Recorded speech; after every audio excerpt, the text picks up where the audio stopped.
Hi YouTube, it is your opinionated bestie here, annoying you with some more pop culture. For today, we are going to be talking about Katy Perry. The events I'm going to be sharing with you are all legal cases that Katy Perry has been involved in. Now, I also want to just give a disclaimer that any kind of analysis or extrapolation outside of that is my own personal opinion. So Katy, get your legal team and get them the fuck off my page, alright? Don't start with me today. I'm not playing with you, girl. I came across a story in which Katy Perry had just completed a current court case. This court case started all the way back in 2007. There is an Australian designer by the same name, Katy Perry, but she spells her name Katie. And in 2007, if you guys can kind of think back as far as your little brains can take you, that was the same time that Katy Perry was also set to release One of the Boys, which was her big breakout debut album. Now this Australian designer with the same name started her business in 2007. And by 2008, she trademarked Katy Perry as a fashion brand in Australia. Now, in 2008, Katy Perry's team sent over a cease and desist to this Australian designer. And since then, they have been in a legal court case for the past 15, 16 years. Now, during this 15 and 16 years, this Australian designer faced so much hatred, so much internet bullying from Katy Perry's fans. In 2023, so just last year, the Australian court had ruled in the favor of the designer. However, that victory did not last a long time. Just a couple months after that, Katy Perry had filed an appeal for that case, which means she was not accepting the case result, okay? She wanted it in her favor. And today, November 2024, that case was decided in Katy Perry, the singer's favor. Here's the fucked up thing about the situation is that in 2007, 2008, okay, we have this small business in Australia that has just formed. We also have 2007, Katy Perry is signing to a label. She's creating her own brand as an artist. We have these two people competing and they're seemingly around the same point in their career. Now, Katy Perry is of course backed by a major record label, but they're both starting out, is what I'm saying. Now we get to 2023 and everybody knows Katy Perry. Katy Perry performed the Super Bowl. Katy Perry is practically a household name. And so by 2023, when she loses this case, I find her still pursuing that case to be an ethical or a character issue related to her. Because by this point, nobody would confuse Katy Perry, Katy, with a brand that is called Katy Perry, Katie. Now, I know that this is a common business practice in trademarking. You want to get kind of any other business names that are similar to your brand, you want to also trademark those. The reason why that they would want to claim that spelling, they are worried that consumers would be confused by products that are being sold by this company and thinking that it actually belongs to the singer. Think about what that total amount of money is among Katy Perry's overall earnings. It is probably less than 1 percentage point. You can just imagine, okay, out of the people that would buy something from Australian market, that's just one small facet. You know, Katy Perry is a global brand. Now, out of those people, who would confuse her name? Okay, that's another smaller facet. So for Katy Perry, it's a marginal issue, but for this person, it is her livelihood. And this is like a mother who's just a small business owner. The next story is with Dr. Luke. Now, I think everybody knows this story or this court case, which is famously Dr. Luke versus Kesha. Kesha alleges that she was sexually assaulted by Dr. Luke and endured abuse during their decade-long working relationship. But Katy Perry and Dr. Luke worked together for many years. And if we think about Katy Perry's catalog, Katy Perry has a total of 9 number 1 songs, and Dr. Luke was a part of 8 of those songs. Okay, the only one that he wasn't a part of was Fireworks. We fast forward to today, in which Katy Perry is releasing the 143 album, and she again decides to work with Dr. Luke. People have expressed disappointment and were really upset that you decided to involve Dr. Luke on this album. Look, I understand that it started a lot of conversations, and he was one of many collaborators that I collaborated with. But the reality is it comes from me.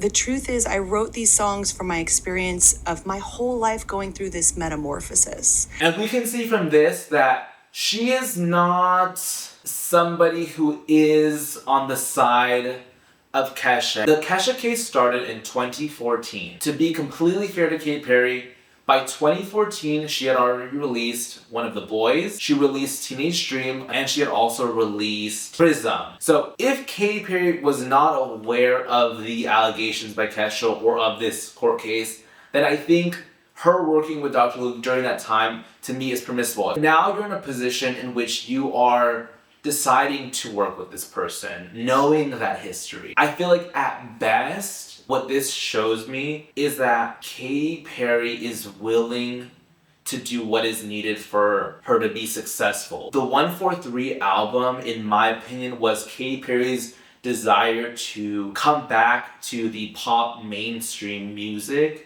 And by utilizing Dr. Luke, I feel like she wanted to solidify the fact that she was going to get #1 songs. And at worst, I feel like there is a darkness to Hollywood. There's a darkness that she is a part of, that she is willing to work with someone that she knows has done that and maybe is like somewhat involved. And I feel like that has to be explored. Now, the last story that I want to share with you guys is a story that I was so surprised by. I literally gasped. Let me walk you through this last court case. So in 2015, there was a court case in which a pair of nuns were trying to sell a 8-acre property to a restaurateur, which I've learned is somebody who like builds restaurants. Now, the reason why this is needing to happen at this time is because their covenant or whatever group that they're a part of has basically just kind of been like dismissed. So they wanted to sell the property, continue to like live out the rest of their life on the property,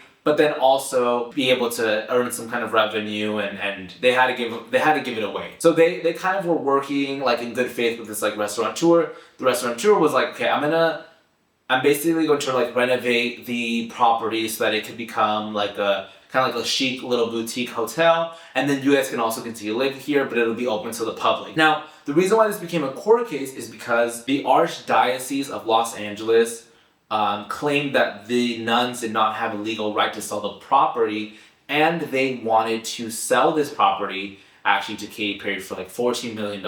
And as the case kind of concluded and proceeded, it was true that the Archdiocese did have legal grounds to sell the property, and they ended up selling it to Katy Perry. Now, the reason why this gets kind of fucked up and twisted is because in 2018, so 3 years basically after the end of this case, or the start of this case, one of the nuns returns back to court for a post-judgment, which I learned means that when they're seeking to modify something within the case. And in the courtroom, this nun dies. She dies inside of the courtroom. Katy Perry said she was going to close it. It was going to be her home. That's Sister Catherine Rose explaining why she wanted to block the sale of her former convent to pop star Katy Perry. Rose collapsed and died in court today during a hearing involving the ongoing battle to prevent Perry from taking over the property. And here's the other fucked up part. Okay, so this happens in March 2018. In April 2018, Katy Perry goes to the Vatican and she participates in an event in the Vatican. She meets Pope Francis. She talks about meditation. She's like on a panel to talk about that. Now, why is this fucked up? Because during the court case with the two nuns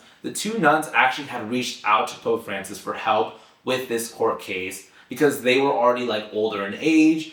They didn't have the financial backing to kind of fight this case. And the reason why that they believed that they had rights to sell the property is because in the 1970s, a group of nuns had pooled money together to buy the 8-acre property. So that's why they were seeking to sell it, and they felt like they had legal claims to that property. This last case, to me, solidifies a point to me that Katy Perry at best is focused on her own personal gains. She did not care that she was going up against a small business owner in Australia.